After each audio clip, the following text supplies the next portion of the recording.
আসসালামু আলাইকুম। আমি doctor Mohammad Abu Bakar Siddique Faisal, general laparoscopic colorectal ও ব্রেস্ট সার্জারি বিশেষজ্ঞ। সারা বিশ্বের মতো বাংলাদেশেও দিন দিন পাকস্থলীর ক্যান্সারের হার বৃদ্ধি পাচ্ছে। পাকস্থলীর ক্যান্সারের লক্ষণগুলো প্রাথমিক অবস্থায় অনেকটাই গ্যাস্ট্রিক আলসারের লক্ষণের মতো।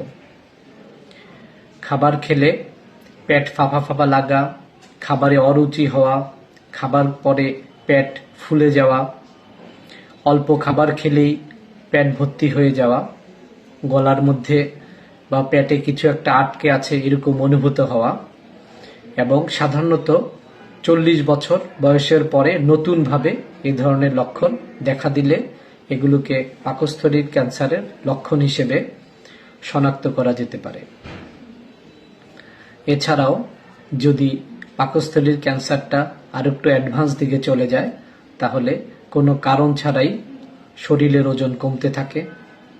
সেই সাথে যদি এটা শরীরে ছড়িয়ে পড়ে, তাহলে ফুসফুসে ছড়িয়ে পড়লে অনেক কাশি হয়।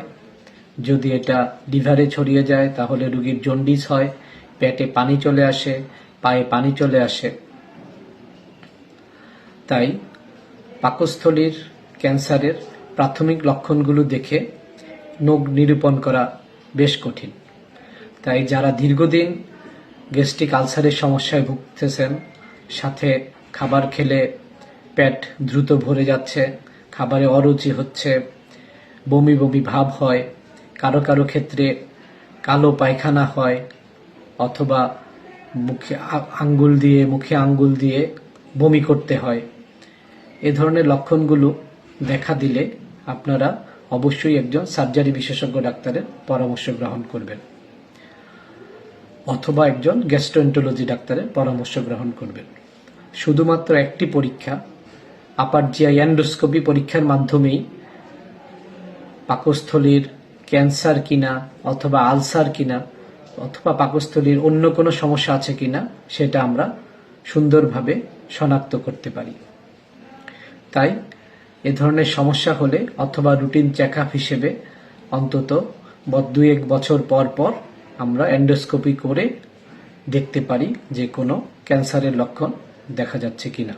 বিশেষ করে যাদের ফ্যামিলি হিস্ট্রি পজিটিভ, অর্থাৎ যাদের ফ্যামিলির অন্য সদস্যদের ক্যান্সার, যে কোনো ধরনের ক্যান্সার আক্রান্তের হিস্ট্রি থাকে। তাই এ ধরনের সমস্যা হলে আমরা দ্রুত চিকিৎসকের পরামর্শ গ্রহণ করব এবং সেই অনুযায়ী রোগ নির্ণয় দ্রুত সময়ে করতে পারলে খুব সহজেই অপারেশন এবং পরবর্তী থেরাপির মাধ্যমে এই রোগ থেকে মুক্তি পাওয়া যায়। সময়ের 1 ফোর, অসময়ের 10 ফোর। যদি প্রাথমিক অবস্থায় শনাক্ত না করা যায়, যদি এটা সারা শরীরে ছড়িয়ে পড়ে, তাহলে আসলে তখন কিছুই করার থাকে না আমাদের হাতে। তাই সময় মতো রোগ শনাক্ত করুন, সময় মতো ডাক্তারের পরামর্শ গ্রহণ করুন এবং ক্যান্সার থেকে মুক্ত থাকুন। বিশ্ব ক্যান্সার দিবসে এই হোক আমাদের অঙ্গীকার। সবাই ভালো থাকুন, সুস্থ থাকুন। আল্লাহ হাফেজ।